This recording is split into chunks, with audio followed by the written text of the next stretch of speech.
let's turn our attention. It was Black Monday here in the NFL as the season ends on Sunday. Week 17 comes to a conclusion on Sunday. We see the heads roll. So we saw a bunch roll. There are now 8. As you and I sit here today, there are 8 coaching vacancies available in the NFL. They are the Bengals, the Dolphins, the Broncos, the Cardinals, the Bucks, the Jets, the Packers, and the Browns. Those are the coaches who were fired this year. Now the Browns and the Packers have had guys in there for the year. The rest are going there. So, what do you want to start with on this one? What do you think is the best spot here? If you're a coaching prospect, which of these teams do you want to go to? Tell you the truth, bro. The more I look at it, I'm gonna like Cleveland, bro. Cleveland, right? Like, you saw I hesitated. I'm like, am I really about to say this? Exactly. Like, really? But I'm not really. But this Cleveland looked like the most intriguing as far That as is crazy pants. longevity wise, because I'm looking at long term. I'm looking about 8 years and above. But for the now, Green Bay. For the Really? now, I look at Green Bay because of a franchise quarterback. See, and I don't want nothing to do with Green Bay because I think the franchise quarterback is taking up too much of the cap. I think it's too much pressure, and you're going in with Aaron Rodgers. They expect you to win. When you have a franchise quarterback, that's the thing. You better get a math major. That's when you don't need that street major. Let me tell you something. Because you just work with you get. Pete Carroll did this all the time. You could always get undrafted free agent. You just got to work on your scouting department. That if you really know your shit, you got a franchise quarterback, especially in the Midwest like that, you could get a lot of undrafted potential guys in a Midwestern state like that, with Ohio State, Wisconsin. There's so many universities that has talent there. So you have a very intriguing scouting department, you'll be all right. See, but I think the problem with it, from my point of view, is that their franchise quarterback got Mike McCarthy fired. 13 years, 125, 77, and 2, and a Super Bowl championship, and he's out on his ass. I don't know if I want the pressure of that job out there, and I'm not sure Green Bay's the way to go.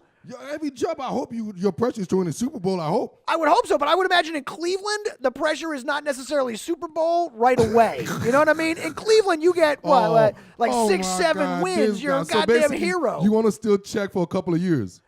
I would like some time to warm up to the job, maybe. You know what I mean? Like, I don't want to have to jump in and have it like on my head right away. So you want to get a John Gruden type of 10-year deal, so the first couple of seasons, I just blow it off, right? It doesn't matter. I can do whatever I want for the first few years. You basically say you want to have your freshman. What do you call that? Your freshman 30 or something. When you basically don't care about your freshman year. Yeah, man, screw it. I just want to blow it off. That's what I did my freshman year anyway.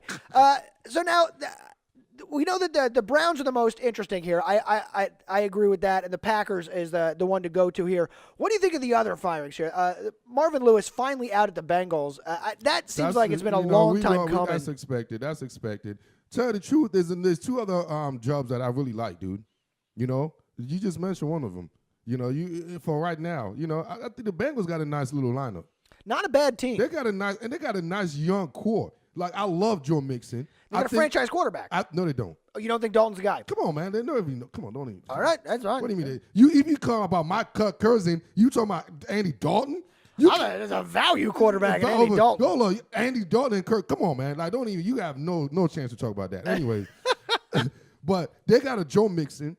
They got a young star. They got a star, William Jackson at the corner. I like William Jackson. They got some, Geno Atkins is getting a little bit older. They got some pieces, man. They got some pieces on the low. A.J. Green is a stud. We know A.J. Green is a stud. Of course. They got a little bit of pieces. Like, if I could find a quarterback, yeah. So I like the Bengals. And another one I like, and I don't want to like, but I like the Jets. I really think Sammy. It's not bad. The Cardinals are in a similar position with a young quarterback down there that might blossom. I think Sam could blossom in New York. I think the problem with the Jets, and I think the Jets is the kind of place where there's not a lot of pressure. You do anything good with the Jets, they're going to love you because it's been so long since anything good's happened to that team. It's like the team that I want to avoid right now is, I don't know if I would go to the Jets. I would not take the Jets job, and I would not take the Dolphins job, and I'll tell you why. It's because my AFC East conspiracy, and that I believe Bob Kraft has photos and blackmail evidence on the owners of those teams, and they're not going to win anyway. So those are just where coaches go to die. You know what I mean? Like, they're not going to win. So I don't know if I would take those gigs. What do you think about the Broncos gig out there? Because the problem out there is It's not John Vance Elway. Joseph. It's John Elway. That's why Right. I'm staying away from. I want nothing to do with the Denver Broncos just because of John Elway. Absolutely nothing. Absolutely nothing. I think he lost it. He never had it. He don't know how to get players to. He lost on the draft. He's been missing. Let's just be honest. He's been missing on his draft picks. So Yeah. at the end of the Been day, missing on his signings. He's been missing on his He's everything. been missing on everything. He's not what you guys think he is. No. He made one great signing. He brought Peyton Manning. Just one. That's all he did. Let's just be real, okay? So I'm staying away from that. But one thing I like Tampa Bay Buccaneers. Dirk Cutter's old job. I like Dirk Cutter. And you know what? And I'm not his agent, but you know who I like for this job, man? You're going to hear this name. Jim Caldwell.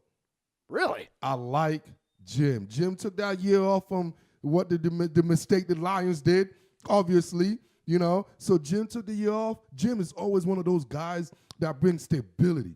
When you have a hothead, because I saw what he did to Stafford.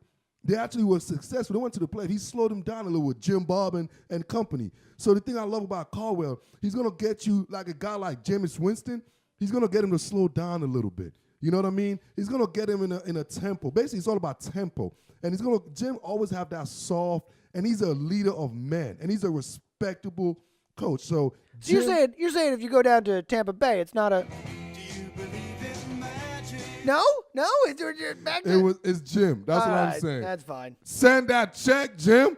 So Tell your agent, man, I get 2%, baby. You about to get that job at Tampa. One more question on these, do any of these guys who were fired, Marvin Lewis, Adam Gase, Vance Joseph, Steve Wilkes, and he only got 1 year out there in Arizona, Dirk Cutter, Todd Bowles, Mike McCarthy, Hugh Jackson, who gets hired elsewhere? Who else is who we seeing on the sidelines next year in new colors? Adam Gates is a really good offensive coordinator. Dirk Cutter is one of the best offensive mind in the game. He's going to get a job real easy. They're just a coordinator. He might not be a great leader of a team, but he's a hell of a coordinator, so he's a very valuable asset. You think these guys get head coaching jobs, though, any of them?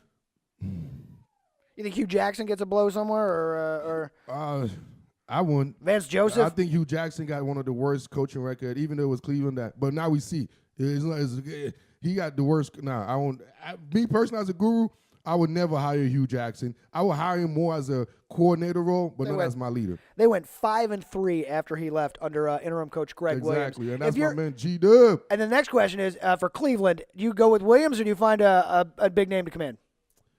He seems to be getting through to Baker.